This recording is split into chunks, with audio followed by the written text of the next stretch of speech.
resistência à sã doutrina, a inversão de valores. Nós vivemos num mundo hoje em que a pessoa vale por aquilo, por quanto ele tem, e não por aquilo que ele é. Falando no quê? No sistema do mundo. No mundo aqui, sistema. Certo? Eu não valho pelo mundo por aquilo que eu sou, mas sim por aquilo que eu tenho na minha conta bancária, pelo meu estudo, por uma série de coisas. Mas não diante de Deus, porque para Deus não há acepção de pessoas.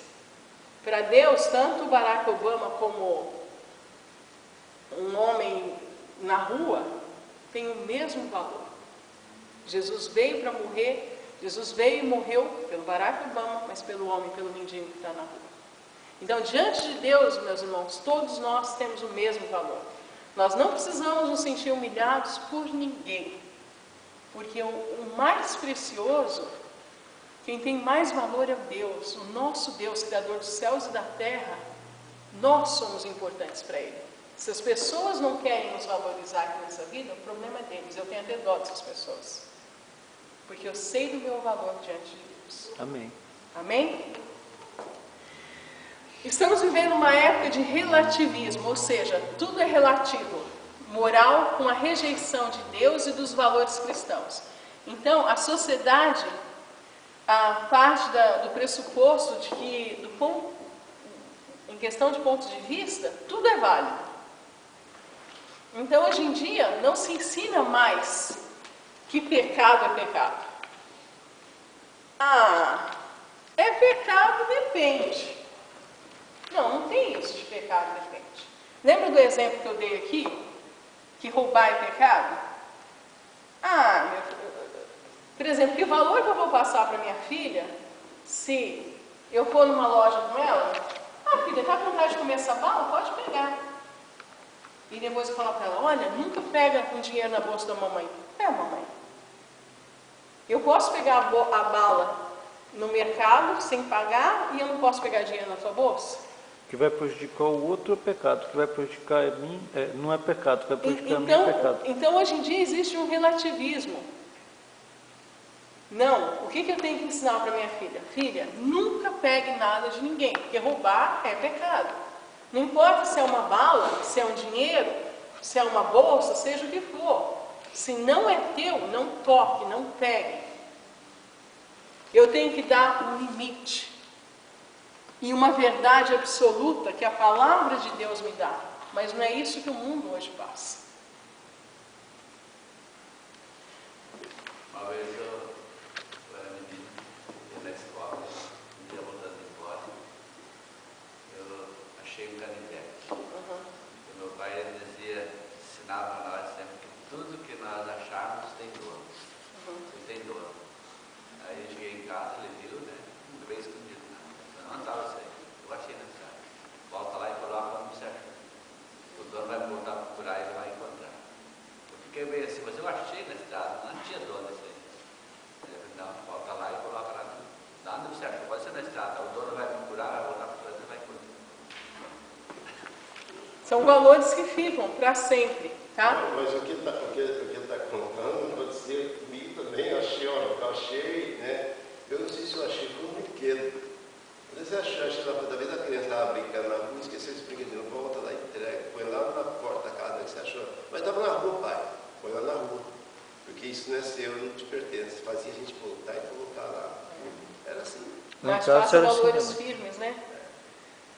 O que será de nossas crianças sem o ensinamento da palavra de Deus?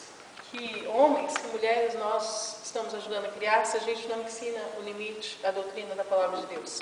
Sem a presença de Deus, sem esse limite de doutrina, a sociedade está à beira de um colapso e de muito sofrimento. E é o que está acontecendo, né? Lares sendo destruídos, a sociedade, o mundo de um modo geral. Desviando os ouvidos da verdade. A cada dia surgem novas doutrinas para que o povo de Deus seja impedido de entrar no céu.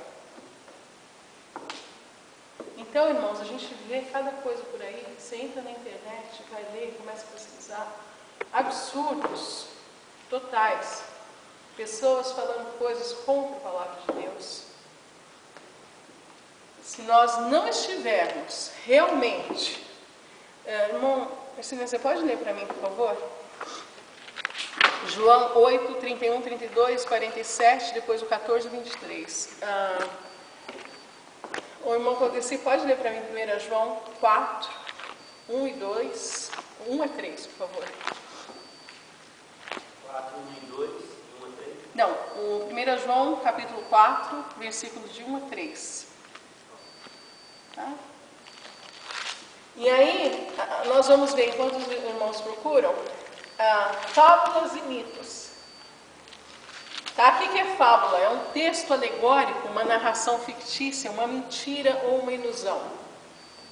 Muito usado no ensino para as crianças, para passar uma noção moral de alguma coisa. Então eles pegam um ratinho que falava e não sei o que, usa a imaginação para passar alguma coisa. Na nossa visão cristã, o que acontece? Hoje em dia, muitas pessoas estão querendo distorcer aquilo que está escrito na Bíblia, usando o quê? Fábulas e mitos. O que é mito? É uma pessoa ou coisa que não existe na realidade.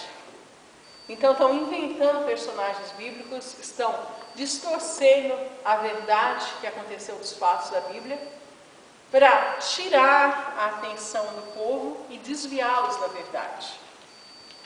E uma coisa que é muito interessante é o seguinte: quando uma pessoa começa a frequentar a igreja e aprende a doutrina, se Deus abençoar e essa pessoa aprender uma doutrina correta, vai ser uma bênção para o resto da vida. Mas se essa pessoa aprender fábulas e mitos, irmão, você vai ter dois trabalhos. É mais complicado você ensinar uma pessoa leiga do que uma pessoa que aprendeu uma mentira. E é como inglês. Às vezes você vai dar aula para uma pessoa, se a pessoa aprendeu inglês, uma pronúncia errada no Brasil, carrega aquilo para o resto da vida, porque aprendeu errado. Então, a gente tem que ensinar certo. E aí começa a trabalhar na mente daquela pessoa de uma maneira errada. Isso é muito complicado. A mesma coisa da pessoa que aprende a trabalhar de maneira errada. O senhor Dudu contava com a mão dele para coçar a orelha. Ele tinha que coçar essa orelha, levava a mão por cima e coçava a orelha do cara. Como é que você faz de forma isso? Em vez de coçar a orelha aqui, fazia assim para coçar daqui. É a maneira que quando criança, parece que ele aprendeu do avô e foi passando assim. É terrível, né? Vamos lá, Marcelino, lê pra gente rapidamente, nós vamos ter que correr um pouquinho agora por causa do horário. Dizia Jesus,